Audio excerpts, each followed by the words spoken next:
Hey, everybody! They caught us pointing. Pointing. Frigid New York. Thank you, Frigid New York. And thank you for coming to our dinner. Neil, how are you? Well, Ryan, I'm well. How are you? I'm good. It's great to see you. If this was a real dinner party, we wouldn't be able to have it because there's quite the snowstorm happening right now. It's true. I've been thinking about that all weekend of how this is a great benefit to our virtual arrangement is we don't have to drive to see each other. No. Or take public transportation or walk or Uber, forget it. Yeah, no. But we're here through the wonderful beauty that is Frigid New York and their technological infrastructure. Yes. So thank you to them. Yes, donate money to them. If you want to donate money to them, you can do that at some point this evening through the mechanisms that are crawling. Other way. There it is. Through the mechanisms that are crawling in front of you. If you're new to this show, cool. Yeah, sorry, it's a little washed out. You're a little washed out. Ryan and I have been friends for some years, and we like having meals together. And we thought, why not do it on camera? Yeah. And why not do it with some friends? Yeah. And so every couple of weeks, we have one of these virtual dinner parties, and we invite a friend to join us, a friend we haven't seen in a while. We haven't seen any of our friends in a while, to be honest. Yeah. But yes, that's sort of, yes. And we're bringing our best and most interesting friends to you. That's true. Which is what makes it worthwhile for you, the audience. Right. The cream of the crop. Yes. Neil, would you mind teeing up our guest for the evening? Oh, I happily would. He is a person that we know through Philadelphia's sketch comedy world. He now no longer lives in Philadelphia, but you can catch him on the big TV, real TV, doing wrestling refereeing or whatever the verb is for that. Maybe we'll find out about that later. I'm not so good.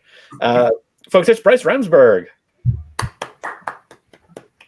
Any wrestling can be on TV, Neil. You just got to hook up YouTube to it. It's not that big of a deal. But this is why I have you around, Bryce. Officiating is the preferred verb. Officiating. Wow. Makes it sound more official, even though it's not. But thanks for having me. Thanks for what a lovely dinner party. Where you may have covered this before. When you the next time you can go out to dinner safely, where's the first place you're going to go? In Philly or otherwise? Oh, we haven't covered that. We've not covered that here, I don't think. No. Here's my easy answer for it. Okay. It's a place called the Black Cat on 12th, Okay. and it's basically my neighborhood bar. Okay. Well, I'm keeping it local. I like it. Yeah. Easy. I'm probably going to say the Dandelion in Center City. Yeah. Which I'm a fan of, but it's also like good winter weather. So like if the pandemic is over in the summer, that question might change. There's a fireplace in the lobby there, kind of, right? Yes. Yeah. Very cozy English pub. Yeah. What about you, Bryce? Would you stick to Lancaster or would you go? In Lancaster, I would go to my favorite restaurant. Is a place called the Horse Inn. It's in an old. There's you can still see where the horse stalls were. It's like a 100-year-old restaurant. They have the best burger in the entire world and really fun cocktails. And there's also kind of like a dive bar aspect to it. It's where we ordered out for it on my birthday. It's not the same. It's good, but it's not the same. Right. And if I were in Philly, I actually been thinking about barbecue lately. I haven't found a barbecue place I like here. I would go to Fett Salad Fishtown. Oh, good choice. That's another thing that doesn't feel like it would taste the same once it gets to your house. You have to put it out on the tray and eat it right there. Yeah. Yeah. So Bryce, what did you make for dinner tonight? If we Tonight, I made for dinner in my prior life. My wife made turkey chili while I did a couple things. But for our dinner tonight, for our purposes, I have brought these Gerber oatmeal. Sure. I thought they were puffs, but they're not. They're single grain cereal. We don't have a baby. We just really like it. It's really good stuff. And here we have beech nut organic pears. Again, not a baby, just a fan of the great beech nut product. Absolutely. And Delicious stuff. I will be drinking a splash of Lancaster Penn Square vodka in with a yellow lemon seltzer and a lime wedge and a comedy bar glass that friend of the show, I'm guessing, our mutual friend Paul Trigiani stole from me in Toronto. I did not ask him to steal it. I was remarking how much I enjoyed the glasses and how I'd like to have one. A devilish grin came across Paul's face. And when we got back to our Airbnb that night, he presented me with a glass that he stole from me that I did not ask him to steal from me. So if anybody listening or watching works at the Comedy Bar in Toronto, I apologize. But you can't have it back because there's all these restrictions now with international travel, and it would be a whole thing. So I'm going to hold on to it. Plus, I've had it for about 6 years now, but I really like it because it's extra tall, so it's good for ice and cocktails. Yeah. Is it like a pint? Is it one of those things where it's I guess it's a half of a liter. I don't know. Wow. Pint glasses are not a thing in Canada. Touche. Sure. It's more than a pint. I don't know how much. Yes. My son Alex here wants to say hello. A Canadian pint. Oh, sure. Come on in. Oh, there he is. Hello. Alex is 5'6". He's here convincing on the side, so I thought I'd let him say hi. There he goes. Okay, hold on. Oh my goodness. It's important. Okay, Do it. Andrew said she wants to go to Dirty Frank, which does also sound like a good time. Yes. That is a great idea. We'll have to do the dive bar crawl. If you guys have ever done the dive bar crawl, you go to Oscars, McGlinchey's, Locust Rendezvous, Dirty Frank's, Locust Bar. Ooh, and you smell terrible at the end of it. Yeah, and sticky. Yeah. You're sticky somehow. Locust Rendezvous was our run out of lunch at work for a couple hours. Right. When I worked at House Health in Philadelphia, which I don't anymore. There we go. Pretty good. Thank you, Ray Mysterio. Thank you, Sami Zayn. Nice. Okay. Very good. Neil, what are you eating this evening while we're I'm waiting on a recipe that was taking longer than anticipated. So hopefully, I'm drinking. Let's see. Doritos pineapple. Yeah. Picked this up last night from a Korean pop-up restaurant, Seoul and Busan, which was at Mike's Barbecue. Speaking of barbecue places in Philly, I've heard very good things about Mike's and haven't gotten there yet. But my friend Jen runs this Korean restaurant pop-up and got takeout there from last night. Nice. Yeah. And then Bryce, much like yourself, I've got turkey chili. Oh wow! It's the season. It's a good turkey chili weather night. Well, so my wife and I, every time there's a natural disaster like a blizzard or a hurricane or a nor'easter or a superstorm, when we're like hunkering down, instead of getting everything, for French toast, we always make what we call natural disaster chili, which is from a recipe that my father had. So you don't make milky egg bread? No. Yeah. Although we do have milk and eggs and bread right now. So okay. Make French toast. I'll probably use them for sandwiches. I was at Wegmans last night, and the booze line was the longest I've ever seen it. So let there be no doubt, there is a real snowstorm coming. Yes. Sometimes you wonder, like, do you have no alcohol at home, folks? Right. You absolutely refuse to drink everything that's in your house. We're not going to be in for 2 weeks here, folks. We're talking about a day or two. We'll be driving back on the roads on Tuesday, but yeah. Yeah. How much do you need to drink between now and then? How many inches are you intended to receive in Philadelphia? Anywhere between like 3 and 11. Yeah. Something outrageous. I'm calling it 6. Yeah, we're in 6 to 10 range, so that's about the same as us. Yeah. Well, because Lancaster's not quite. I mean, it's a higher elevation. It's slightly more north to south. Yeah, right. Yeah, it's not like the Appalachians. Yes, it is like perfectly equidistant between. Well, Baltimore Airport and Philly Airport are exactly the same distance from my house, which is a fun fact. Good trivia. So wherever it is more advantageous for me to fly out of is where I drive to. So Philadelphia has direct flights to Jacksonville on American, so I've been doing that more often than not. But yes, Baltimore City to go downtown, like to go to an Orioles game, is a little easier to get in and out of than Philly. But alas. Yeah, but there were no Orioles games this year, so don't worry. Yeah.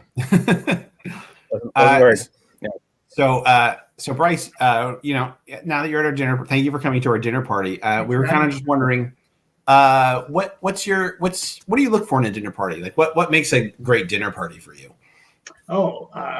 Natural disaster chili, a good conversation, right. A mixture of people that you know and that you don't know, which I am a fan of. And this, thinking about this reminded me of the last dinner party I was at, which was an in-person affair. So one of my coworkers was turning 40. So we were able to rent out the entire room at the Morton Steakhouse at the Hyatt in Jacksonville, because my boss is a well-connected man in Jacksonville, and he also happens to be a billionaire. So he made a overture for us to have this back room open just for us at the steakhouse, and it was all of us that were tested. We were all in there together, and I looked at the table, and it was me, my coworker, my boss who was turning 40, my billionaire owner, president boss, and his girlfriend who was on America's Next Top Model.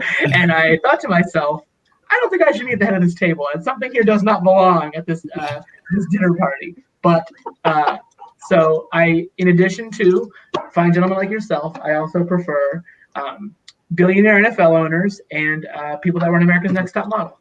So if you know any of those, if one of those is waiting in the wings, please avail yourself in the comments. But for tonight and in general, it is good conversation and a mixture of people that I know and don't know. Sure. What do you think the ratio is of like no to don't know? Like, do you like it to be about 50-50 or like 75-25? Good question. I think probably 50-50 is pretty close. Maybe a slight 40-60, 40 you know, 60 you don't. But I wouldn't want to go much higher than that, because that might become anxiety inducing, I would think. Right, where you're like, hi. Yeah. Bryce, have you ever found yourself at an event? What do you look for? What do you look for? Oh, he's flipping it back on us now. Oh, yeah. That's good dinner party etiquette, though. That's right. The interviewee becomes the interviewer. Well, yeah, it's interesting. We've never really we talked a lot about what makes a good dinner party. We haven't talked as much about the guests. I think that's the first time it's really been brought up. So it's like having the right guests is pretty crucial. Yeah. I like people who are not, like, no one's too chatty. Like, you need someone who's going to kind of carry the conversation during lulls, but you can't it's like you almost need people that kind of sync up. Where you're like, think of it as like a miniature, like a macrocosm of a wedding table. The 8 or 10 people you sit down with, you know some of them, you don't know some of them. The one you don't know, you want them to be chatty and friendly, but not too chatty and friendly. You want them to enjoy having a drink or two, but not having 5 or 6. You know what I mean? Like there's a happy medium everywhere, I feel like. Absolutely. Yeah, you need that one person who they're always kind of checking in at the table. They're always still listening, and they're never just steamrolling. They're like, what you want them to have is some kind of inner mechanism of, it got quiet, I should pick up where the energy left off, which is different than yes, I'm still talking. Yes, I'm still talking. Right. Yeah. Look at me. Yeah. Yeah, I like thinking about this like proportion of blends, because if it's a party of people I already know, it almost feels like something different than a dinner party. Like I almost don't call it that, because there's no newness, there's no mingling. But having a couple people who are brand new to the mix, I think is great, and I think it's important to already have an idea of like how do they fit in with it. Because it can't just be like your cousin who's in town. You want it to be like your cousin who's in town, and also will find interesting connections with these people. Mm-hmm. Good call. Or else it's going to be a long night. Yeah, exactly. I have a couple of dinner party playlists on Spotify that are like 6 hours long and just like kind of a nice blendy mix of things.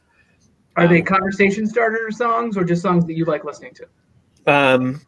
A little of both. One that I'm thinking of is a really healthy mix of like familiar favorites that everybody's going to enjoy, and things that are probably less well known but seem familiar, so that if somebody says, I like this, what is this, I know at least who it is and can say, I grabbed this because their drummer used to do XYZ or something like that, and not just I don't know, it's Spotify's dinner party mix. Like that's right. That always feels like a waste. See, I'm like of a different mind where the music is there to enhance the dinner, but not so much that you notice that there's music. Like it's just enough where it registers in your brain, mm-hmm. like this is the nice soundscape, fair. But no one's talking about it.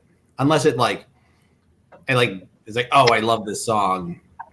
and we could talk about that. But it's not there to like provoke thought. Right. Yeah.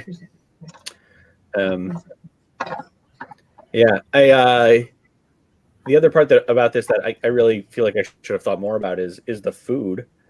And again, I think there's different kinds. I think there's the potluck, and then there's the like one person caters it all, or nearly all vibe. And again, I think those carry with them different energies. And everybody needs to be on the same page going in about what kind of party it is as well, right? It can't be a potluck. No gluten-free people, no vegans, like no way. It's all or nothing. Don't waste my time.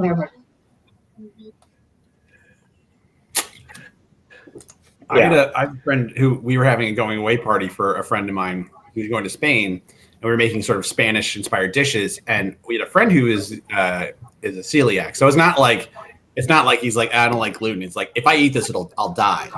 So we have a neighbor that loves to bake, but has celiac disease. So she can't eat any of the things she bakes. So she's constantly bringing over like, all kinds of bread and cupcakes, which is I guess a weird but advantageous relationship to have. I don't know. Right. Yeah. It's like, hey, free bakery. Yeah. Right. It's like it's like one of those. Yeah. Go ahead, Ryan, please. Sorry. No, Neil, I insist. Okay. I was going to compare it to, it's not symbiosis, but it's like one of those other biological relationships that you learned in high school for one test and then promptly forgot about. You're not a parasite. She's freely giving this to you. That's true. That's all I remember about this. I never said start loving baking and bring it over here. That was never a conversation that was had. It just started happening, and everyone loves it. Loves her for it. I don't think I'd even ever think to have that conversation with someone. So that's true. Good point. Yep.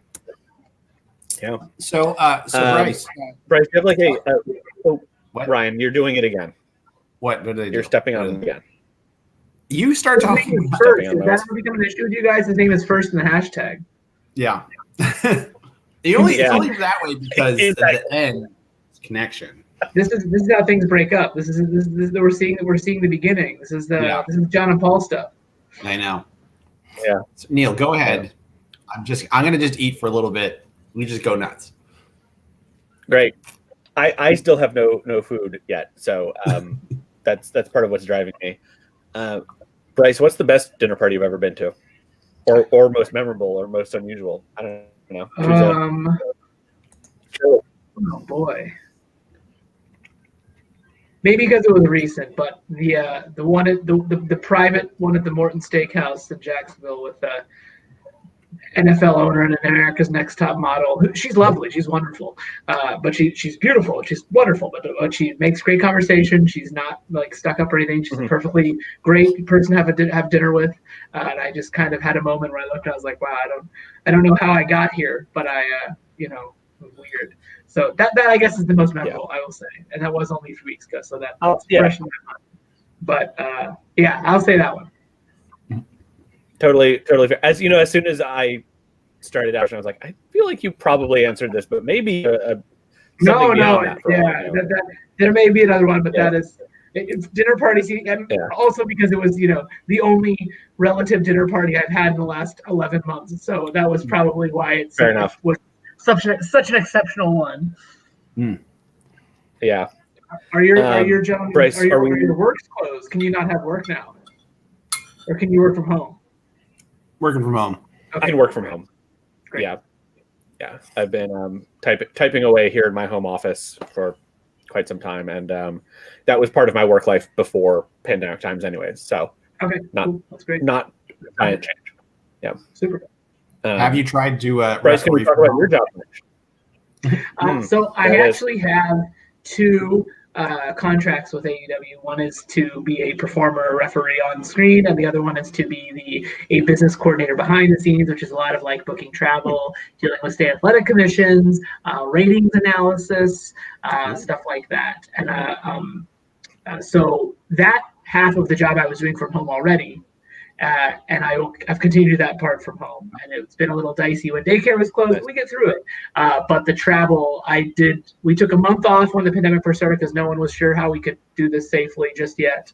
And then I took a month off when my 7-month-old son was born in July. Other than that, I've been traveling regularly since May, I guess.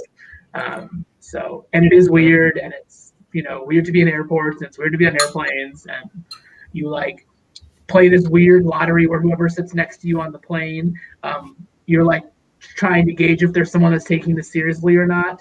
I have found that American flag bandanas over the mouth are usually they're not super taking this seriously. So President Biden just changed that law this past week where you can't wear bandanas or the gaiters on airplanes or trains or buses anymore. And I'm like, okay, all right.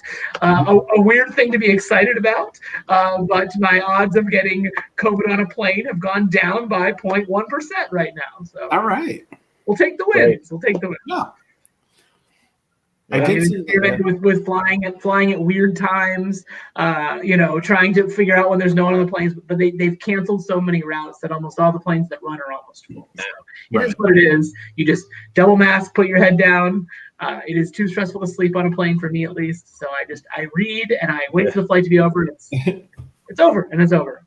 And knock on cheap IKEA sandalwood desk. So far, so good. How long is the flight? Philly to Jacksonville is like an hour 45, 2-hour flight. Oh, so it's not like. And I have not. This is not to humble brag, but this is a dinner party. I have status of American, so I get upgraded sometimes, and that's that's more space and a little more. And I often will. I will set myself with people that I work with that are AEW wrestlers, so I also know they're being tested. I know, you know what I mean, like that's another 0.01%.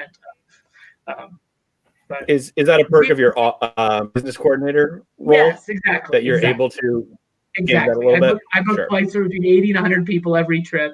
I organize all the hotels, all the shuttles to the hotel, and stuff like that. So when we were traveling and we were in a different city every Wednesday, which we were for 5 months, our TV show started in October of 2019.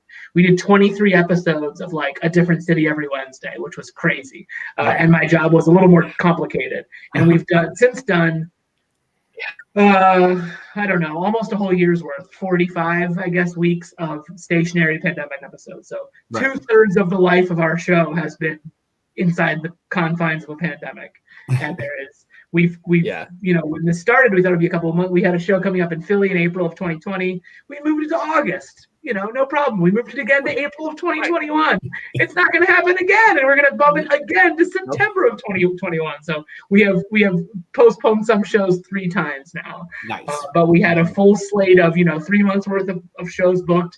We were supposed to go to Vegas and Los Angeles and all these things I was super excited about. But I am not complaining. I've had it very easy. I've never missed a paycheck. It's been great. But it is, nice. The way we looked at our jobs changed mightily in pretty much one day. I remember being in on March 11th, because there's a 30 for 30 podcast about kind of the day that COVID actually became.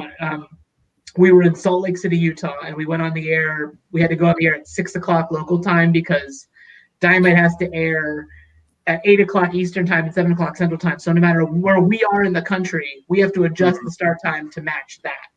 So in Salt Lake City, we went on the air at 6 p.m. And I remember, but from the time we went on the air to the time we went off the air, Rudy Gobert from the NBA and Tom Hanks both tested positive. And the show ended, it was just like, oh boy. And by the time that night ended and we went to bed in Salt Lake City, we had decided we weren't going to. I think we were supposed to go to Rochester, New York the next Wednesday, and we have yet to go to Rochester. Maybe someday, but that's another one. There's, thousands of people have bought tickets for these events that will hopefully happen one day, but we'll find out. Yeah. Fingers crossed. Fingers crossed. It has to happen eventually, right? Like, I don't know. I'm kind of on the track of, I think things that are outdoors have a decent shot for the summer. Like, I think we might get to go to baseball games this summer. We might get to go to Knoebels in Hershey Park this summer, maybe. Yeah. But Knoebels, Hershey Park. Hershey Park was open. Yeah. Yes. they were technically both open, but Yeah. I don't think we're quite there yet.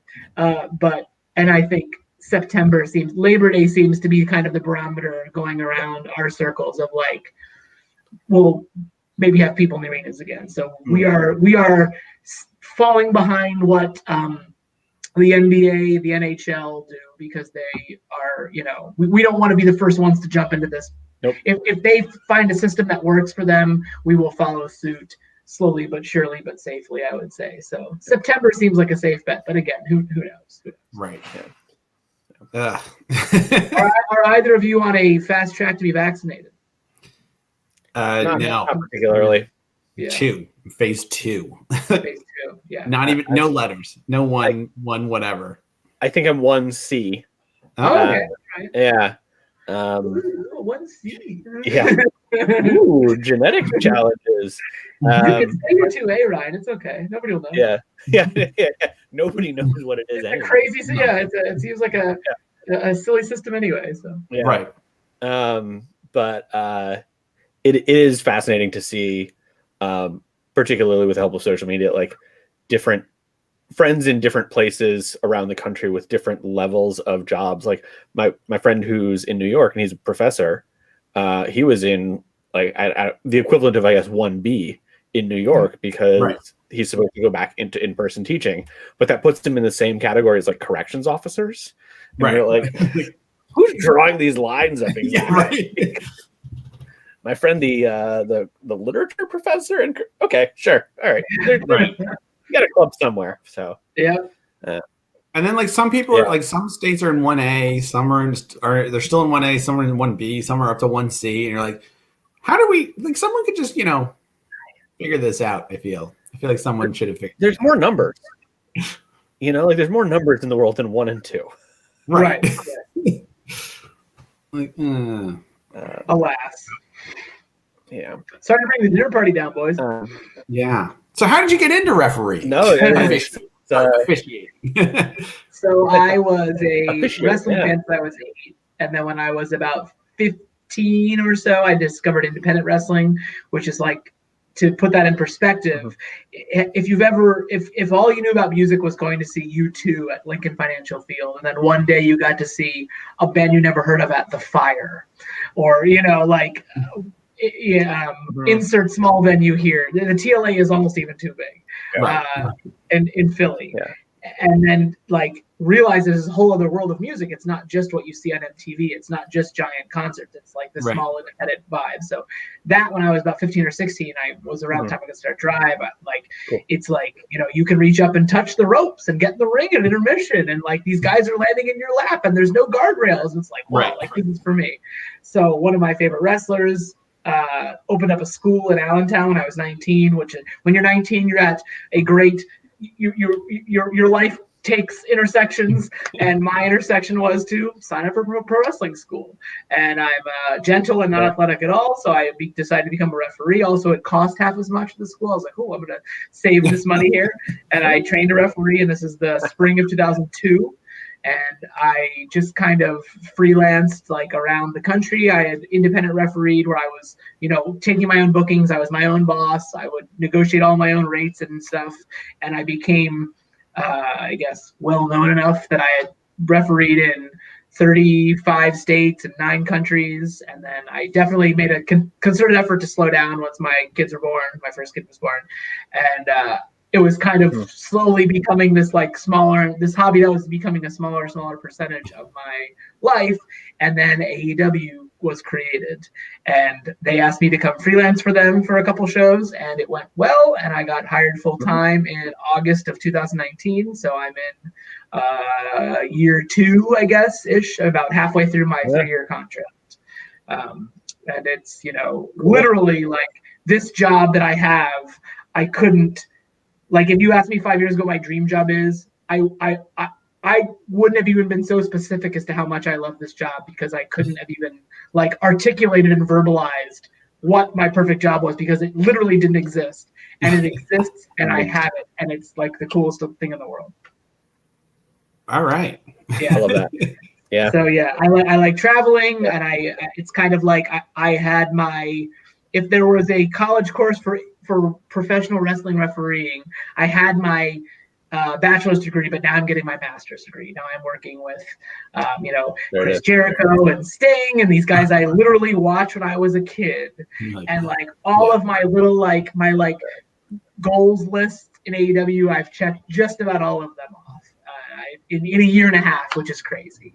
And it's Is there one brass ring that you haven't gotten yet? Is there one? I don't know. It was like these weird little referee things, like referee a world title match and do the main event of a pay-per-view and do a main event of a TV show. And I little by little checked all those off. So I think I've worked with just about everybody on the roster. I might get to referee for. It sounds like Shaquille O'Neal's going to wrestle for us in March, and I might get to referee for him. I booked travel for Snoop Dogg on my birthday this year. Mike Tyson was the special enforcer in a match that I was refereeing, and there was a part of the match where I had to look out, and Mike Tyson had to tell me what to do, and I did it because if Mike Tyson tells you what to do, you do it.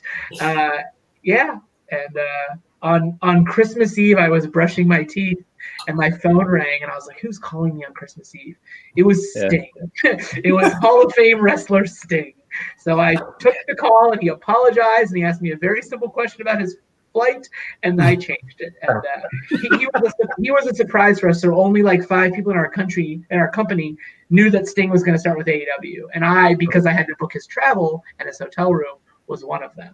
Wow. So I knew this really fun secret for like a month that I couldn't tell any of my coworkers. And then Sting showed up and was like, "Hey, Bryce." I was like, "Hey, Sting." So you'd be like first and last names in your phone, and you're like, "This guy from," or it's like someone's first name and what you know them from. And I just it's just Sting is a 5-letter singular. He is just Sting in my phone. Still to this day, when he calls me or and text me, it's still a big deal. So, what would you do though if you met Sting from the police? I would tell him I already know the cooler Sting. He's out. Sorry. You're just like, if Sting's like, "Look, I need you to call me in 2 days," and you're like, "Sorry, all right." There is a photo of the 2 Stings exist apparently. Have you seen? Oh, really? It's 90s WCW Sting, but that is I'm sure anyone could Google image search, but there is a picture of the 2 Stings. It does exist. Fascinating. Wow. Yep. Yeah, but it is. Yeah, Chris Jericho texts me sometimes, and he was when I was 14 or 15. He was my favorite wrestler, and I got to referee for him. That was one of the things on my little goal list, and I got to do it, and it went well. And it was like, I even the night that everything got crazy when we were in Salt Lake City last March, I distinctly remember I refereed his match. It was the main event of the show, and it was over. It was like, "That went great." And he went to hug me, and I was like, "I don't think we're supposed to hug, but you're Chris Jericho." It's like this is all just started, and we didn't really know a lot about it yet, and it was like, So you got that in. It is a crazy. I slipped that. Yeah, you don't know when you can hug Chris Jericho again. So. That's right. I haven't since. So who's to say? Yep. I do want to ask you about there's I guess your perhaps most famous YouTube clip where you're refereeing a match between the Invisible Man and Invisible Sting. Whose idea was that? Was that like, were you like, "I could do this"? They had been kind of doing this story of the Invisible Man feuding with his cousin was going to come to town. It was going to be a big deal. And his cousin is one of the Invisible Man. Everybody likes Invisible Stan's a dick, and nobody likes him.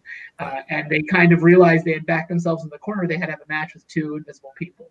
And someone said, because of his comedy background, we think Bryson's the guy to referee this match. So about 2 weeks before, they told me, and of course, like, I think you guys understand, like the comedy brain is like, "Yeah, let's do it. We'll figure it out." You know what I mean? Like, is this a good idea? I don't know. Is this going to work? I don't know. But like, you're clearly putting me in charge of figuring this out, so I'm going to try to figure it out.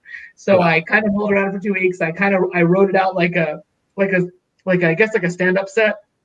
Like this happens and this happens and this happens. If this goes well, we'll milk this. If this doesn't go well, we'll skip that. We'll go right to this and get out of here. But they were like, "How many minutes do you want? You know, like how long do you want your set to be?" And I was just like, "I don't know." Yeah.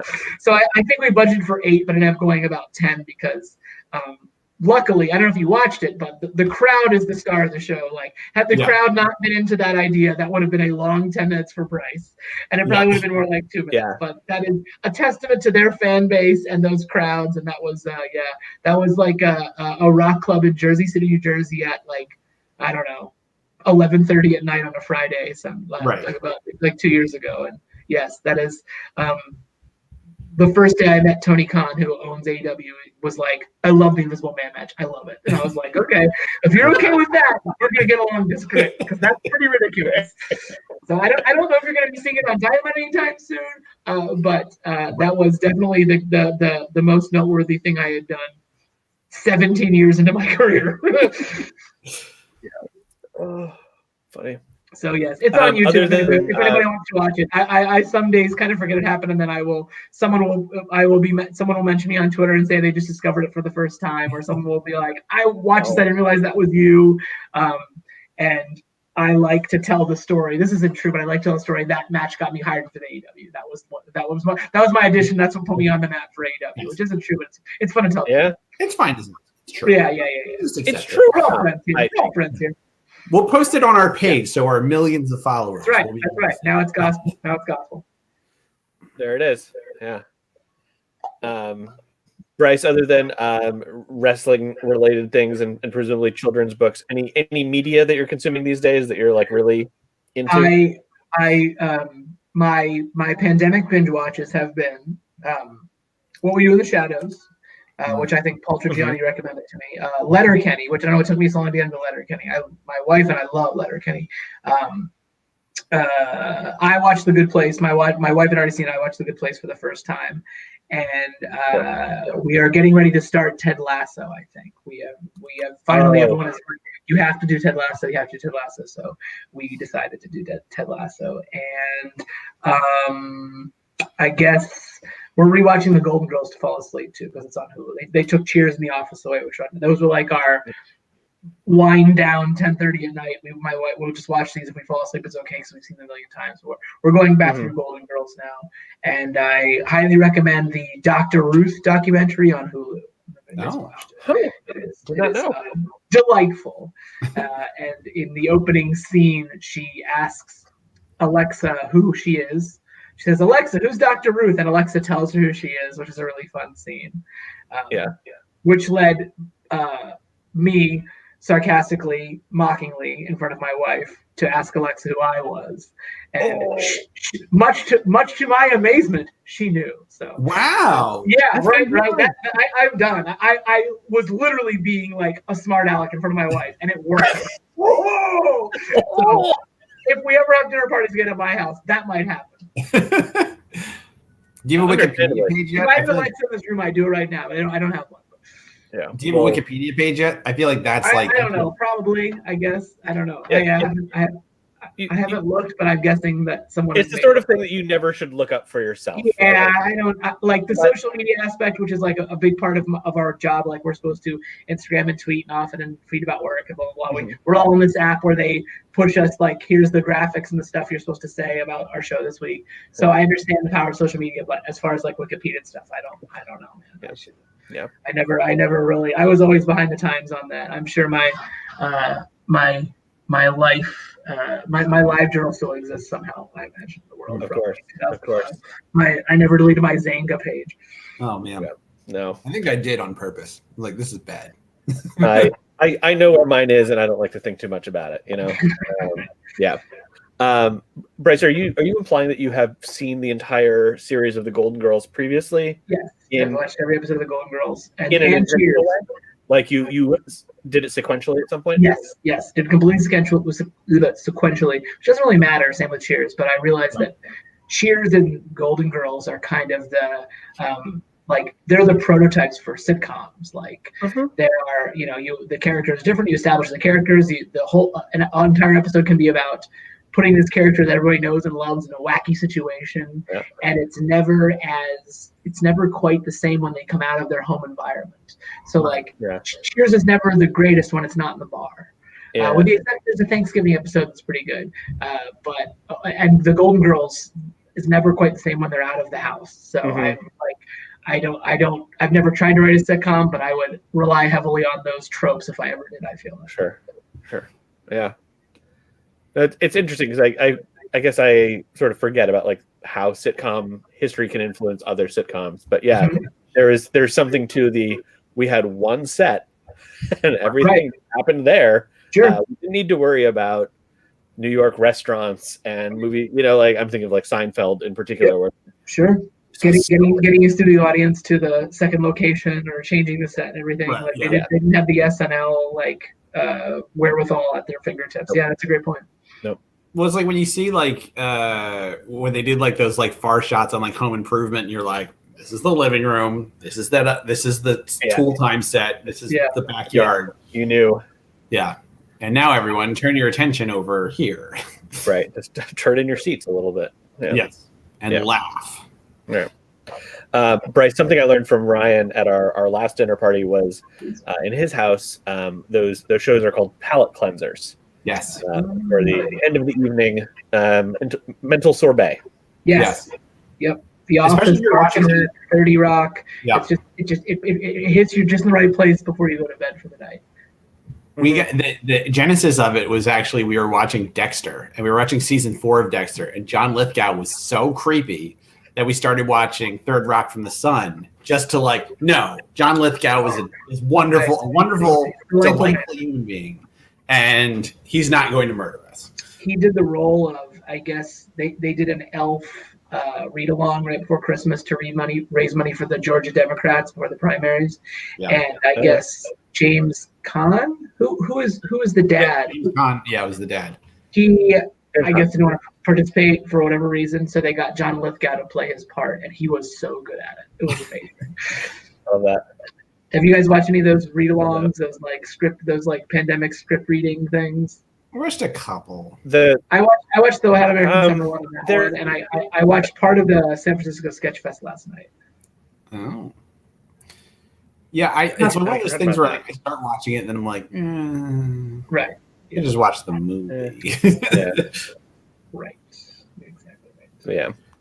The closest I came was the N Crowd, which I'm part of now. We did a script read along for a House episode, but all of us except one performer had a copy of the script. So one performer had to improvise. I guess we did it. I think we did whoever was playing House didn't have the band, which is a great way to do it.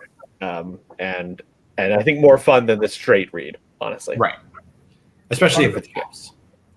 Are improv Zoom, is that happening? Is that the same? Is it tough? What is that like?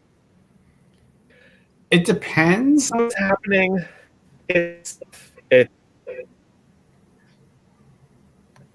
Yeah, Ryan, what's your take on it? It kind of depends on the show. So, like, People of Interest, which is will be back February 12th at 7:30. It's like, it's a show that's like more built for Zoom, where you're like, oh, we're just having an interview. So it's like you're embracing the medium, where you're like, yeah, we're having a conversation. Like, this is an interview. You could totally do it, remotely.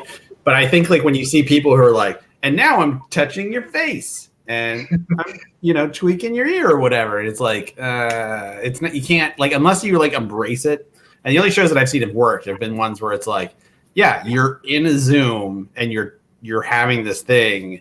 But then at the same time, it's like, how many business calls can you be on that are wacky? Right. Yeah. Yeah. And it partially just reminds everyone that we can't have real. It's just putting the thought right to the front of your brain that we can't have real shows right now. Right. Yeah. It's like, has anyone been doing outdoor comedy in Philly? Has anyone tried? Like, I know it's cold now, but when it was like August, September, did anyone try like what's the in Northern Liberties, the big open. Oh, the Piazza. Yeah. No one goes there anymore. It's not cool. I'm so touched. I used to watch games there in like 2010. It was like this whole people would like bring 6-packs of beer and lawn chairs and sit just watch the Phillies together. It was like this fun. But yeah, that's just a big open outside space with a stage, which I feel like could be used for good. That's all you need. There was a couple. There've been a couple. I feel like more in Jersey somehow from the stand-ups that I hear from. and then a couple of the clubs like Punchline had like a particular space setup for it. But I think it didn't take off as much as people thought it would. Yeah, it's like because you're like, oh, we're all spread out. I know they did a couple with like some bigger names where they did like the car with like the car, the drive in, and you like turn your radio to a certain station or you put it on your phone or something, and it's like, like a drive-in, I guess. Like right, yeah. But then it's like, what's the difference? It just doesn't feel live unless it's like live. So I don't know. Yeah, no, everything's just. Yeah, Bryce, since you left, everything's just gone to hell. That's right. Sorry. I'm so sorry. At least there's confidence. String calls, Just move back. It'll solve everything. Yeah. I don't know. We doubled our square footage for the same price, Ryan. I don't know. It's gonna be tough to. Oh, yeah. I love South Philly dearly. I will forever love South Philly, but to imagine being in our row home with 2 kids during a pandemic is not my idea of a good time. I just can't imagine like having to try to find parking in South Philly with like a child. During a snowstorm even. Oh yeah. I park right in front of our house pretty much every day. Yes. Yeah, sorry guys. I'll come back to visit, I promise. Come back and the flag, and we'll be like, all right, pandemic over. For several months when I moved, I still worked at Digitas. So I would take Amtrak down 3 times a week, and I still felt like I was in Philly. I would go out to lunch in Philly. I would, meet with like Secret Pants. We'd go out and have dinner on Wednesdays after I would stay late. Like I felt like I was still in the city. But once I got this job and then the pandemic, I haven't been this far displaced from Philly in 20 years. So sounds like I'm not missing a whole lot right now. If there's any time to be in Lancaster, it's right now. Yeah. Speaking of opinions, you got any low stakes, unpopular opinions to share with us? We're all ears.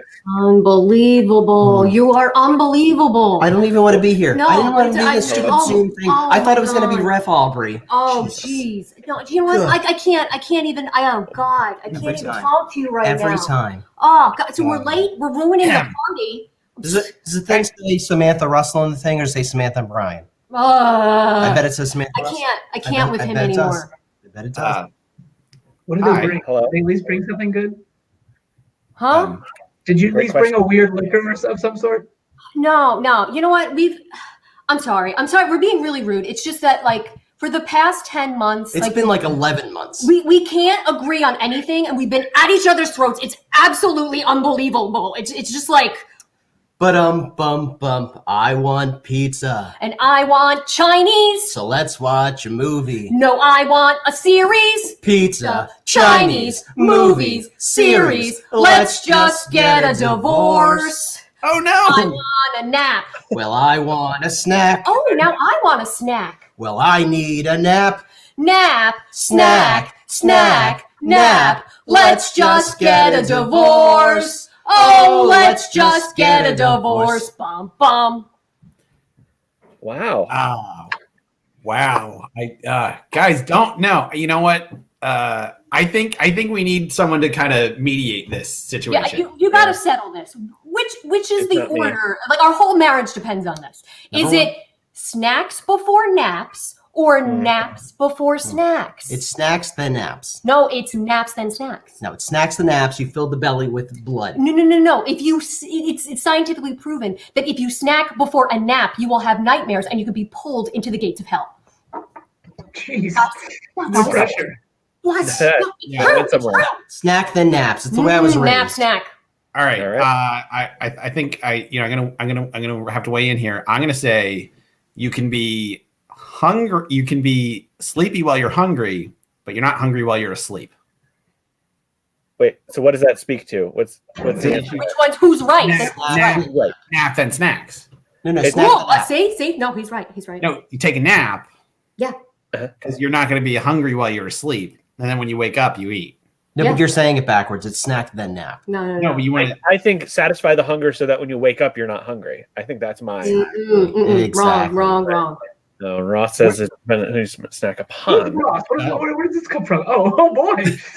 No comments until Brian and Sam show up. I see how it is. All right. Well. You've been too engrossing. Everyone's... It's a heated argument, okay? I didn't sing. Yeah. So Bryce, what's your take? Snack, then nap, or nap then snack? I am always thinking about my 38-year-old digestive system, so I say snack then nap. See? Unbelievable. He always See? takes your side. He always takes your side. Well, there's a Talk reason about he's it. my favorite member of Secret Pants. Top 5. Wow. Okay. Ryan Kelly's going to be furious somewhere. I just I want don't know. to.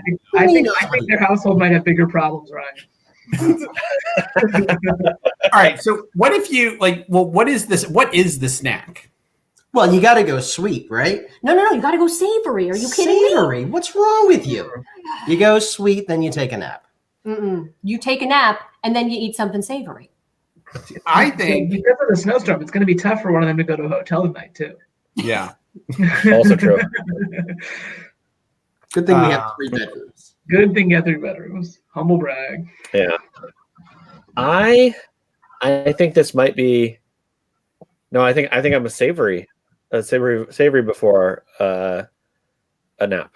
That's my. I My think final savory, answer, but I'm going to say savory before, sweet after. Now, see, that feels way off. But then, what if it's both? Guys, can I give you a dark chocolate covered pretzel before a nap? Can I do that? Can absolutely. I entice you with the dark chocolate covered pretzel before a nap? Huh? Is that sweet or savory though? We eat while napping, and then wait, no. So you have like a pretzel stick That's messy. And then it just gets soft, and then you swallow as it you drool. as you drool. As you drool. Yeah, this might be might be a good medium, I think. Oh, that's a fair. Yeah. That's a fair. Yeah. comment. Yeah. Eat something sweet, the sugar crash. Ross knows what's up. If you are sweet, if you're going to eat before a nap, savory if you're going to eat after a nap. Okay. Is this going to? But then, do we still have to solve the pizza versus Chinese food dilemma, or is that just situational? Usually when that comes up, we just end up ordering both, and then we'll, It's really the movie or a series. good. Do you stream a movie or do you stream a series? Yeah, no, That's we need the the kicker. series. You gotta have to do a series. At that point, you're sitting down for 45 minutes episodes, but then you end up watching 4 of them. So Yeah, but I got an out at when the credits start to roll. I can leave and do something. I have an out. It's the break points. But you could pause it. I've taken to like watching movies in pieces, like during lunch breaks. Oh, I worked at a movie theater when I was 19. I used to sneak in and like clean the theater like at 15 minutes at a time, and every day it would take me like a week to watch a movie, and Then you make your own series. It's like a movie as a series. It's a movie as a series. Yes. I like it. Yeah. And I did the same thing as a teenager. Yeah. Oh, it looks. We got a lot of options, and I think the beauty of current media production is there's a lot of things that are neither. Well, I guess that's true. Star Wars there's is a movie and a series. And then other things that are kind of neither or both. Like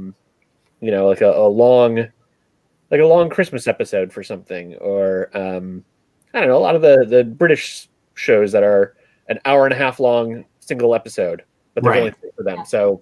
But there's only 6 episodes. I can get down with that. Yeah. Give me a series at 6 episodes tops. What if you watched a movie while eating a snack, but it was a boring movie and you fell asleep during it? Ooh. And it was a snack of Chinese food on pizza. Oh. All right. I'm with you. All right. Yay! We'll stay married another year. Right. My goodness. Well, maybe that's a nice time.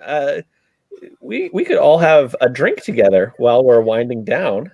How's that sound, folks? Yeah. Sounds great. Yeah. What's everybody Did drinking? Paul steal you a glass as well when you're in Toronto? Were you here for that story? No, we didn't. Paul did not give Paul us a doesn't gift. steal stuff for us. Yeah. Okay. Sorry. Now it's enemy of the show, Paul Tracy. Well, it depends where he is on a scale of 1 to Paul, Ryan. Oh, Yeah. right. Tonight in Toronto, he was 9-point Paul, and that's on the metric system. Yeah, it's on the metric Yeah. system. Yeah. Metric Paul. He really wanted us to go to this bar with board games, and it was a very chaotic. And then disappeared in my bag that night. So I love it. I still have it. Graceland. I love it. Did Paul own up to it, or did like you just? Oh yeah, absolutely. 100%. I mean, he doesn't have shame about anything like that. Oh, sure. Yeah. He has no shame, in fact. He sometimes has performative shame in the moment. Like, I am so sorry. I'm so sorry. You're like, okay, you're making it worse somehow. Like, go away. Just do it. Just do it. And don't Yeah. Yeah. But like now that. all of our interaction with Paul is playing Jackbox games, and he's never been. He's like 4 or 5 maybe on the Paul scale. Totally reasonable and totally on Zoom. There's literally a red button at the bottom to get rid of him. It's no problem. Right. It's so easy. Yeah, leave. You're done. Yeah. Nice. What's everybody drinking? Samantha, Brian, what do you guys got? Ski We've got Ski Kluben. It's an aquavit. I figured it's perfect for this snowy day. Yeah. Sure. I have a Sam Adams cold snap downstairs. That would seem like a good day. Not exciting beer, but very good winter beer and day appropriate. So that is downstairs. Indeed. That's like the Sam Adams like Christmas collection. There's like the old Fezziwig one, and no one likes it. So I always find it in people's fridges in like the middle of summer, and I love it. So I'm like, sweet. All right. I'll remember you. Next time that happens, I'll remember you. No, they had 6 packs of Cold Snap, and the lady at Wegmans yesterday was like, "Oh, I thought this was gonna go away. I didn't know it was coming back. I love this." And I was like, do I feel okay about having the same taste buds as a 70-year-old woman? Yeah, I do. It's okay. Yeah. Okay. I'm okay with it. She's got years of experience. It sounds great. Yeah, I love it. She's her fine palate. I know what I like. Matured even. Yeah. Matured. I'm having a little bourbon. What do you got, Ryan? Oh, Saranac, they're Irish. They have a new Irish collection. It's you can't see it. Ooh. Yeah, it's nice. Irish coffee and cream. It's really good. It's like a stout. It sounds good. It is. Great. Tell me you drink before a nap. That's right. Oh yeah. A drink for a long winter's nap. Yeah. Oh. Well, I'd like to propose a toast to compromise and friends on snowy evenings. So cheers, everybody. Thank you for Cheers. Huzzah.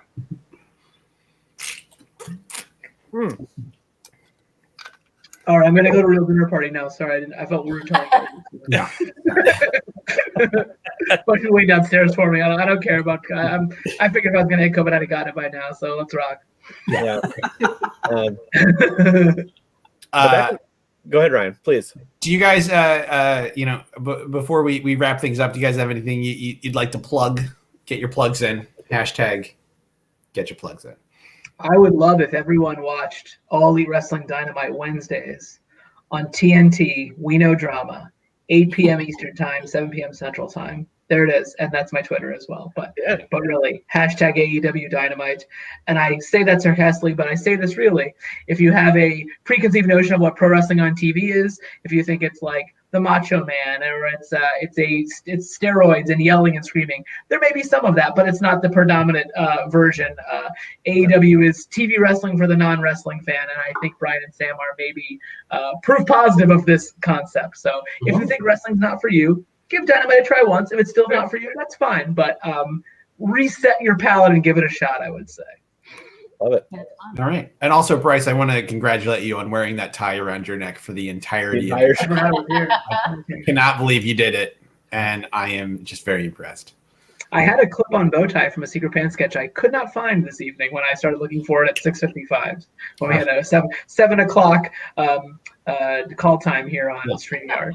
Yes. Well, yeah. These guys don't screw around. Brian, Sam, I had to be here a half hour early for this. They're not messing around. Can you believe it? No.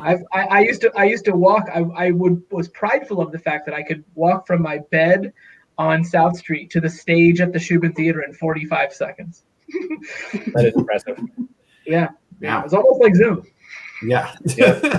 Those were the days. We're getting just full circle. Yeah. Sam, Brian, somehow, which is surprising if you've been in the basement at the Shubin. That's true. Yeah. Never again. No one will ever be in there again. It's a shame.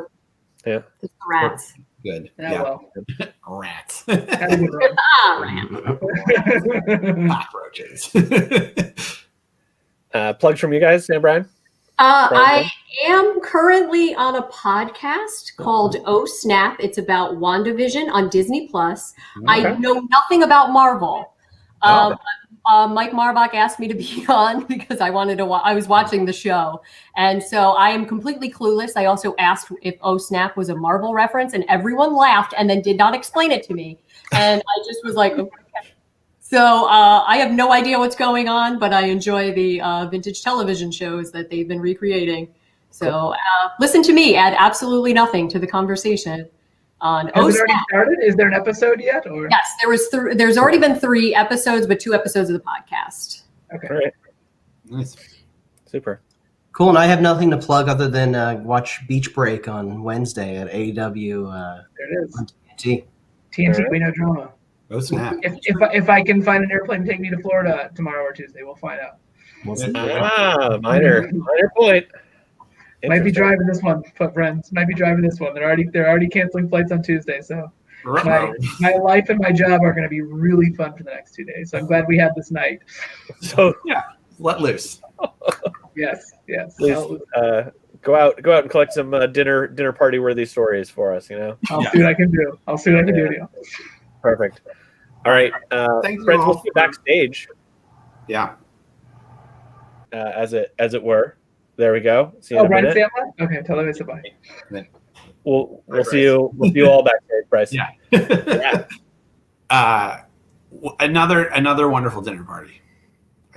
We have some really fun friends. Yes. I gotta say, and makes me want to have dinner parties in person with them again. Yeah, me too. Yep. Also, if anyone famous is watching and want to be on this show, let us know. Yeah. If Alexa knows who you are, We want you to be on the show. That's right. It might be. I don't know. Is that our first Alexa friend? Do you think is that a that we know of? That we know of. We'll have to go back in. We'll have to go back in and check. I don't have an Alexa, so I can't ask. Do you know Amanda Nicastro? Alexa, who is Amanda Nicastro? But someday I hope to ask an Alexa that. My sister has one. I'll go over to her house. Masks on, of course. I was going to say, please be safe. Yeah, of course. So, anyways, thanks again to Frigid. Yeah, Frigid New York. Save our state. Hashtag save our stages. There we go. Donate to them because they need the money to stay open until they can be open for real, and you can all go to their shows. And maybe we'll do a live show there. Let's get those in motion. Let's get those wheels in motion. Let's the secret that into the universe. Yeah, and then you know what? Interview Michael Bloomberg. That's what it's going to be. Oh, Alexa, who is Michael Bloomberg? Yeah, Michael Bloomberg's going to be our guest at Frigid New York. What a terrible idea. I love it. Yeah. Anyways, folks, we'll be back in a couple of weeks. Like us on Facebook for more updates on what that's going to look like. Yeah. All right.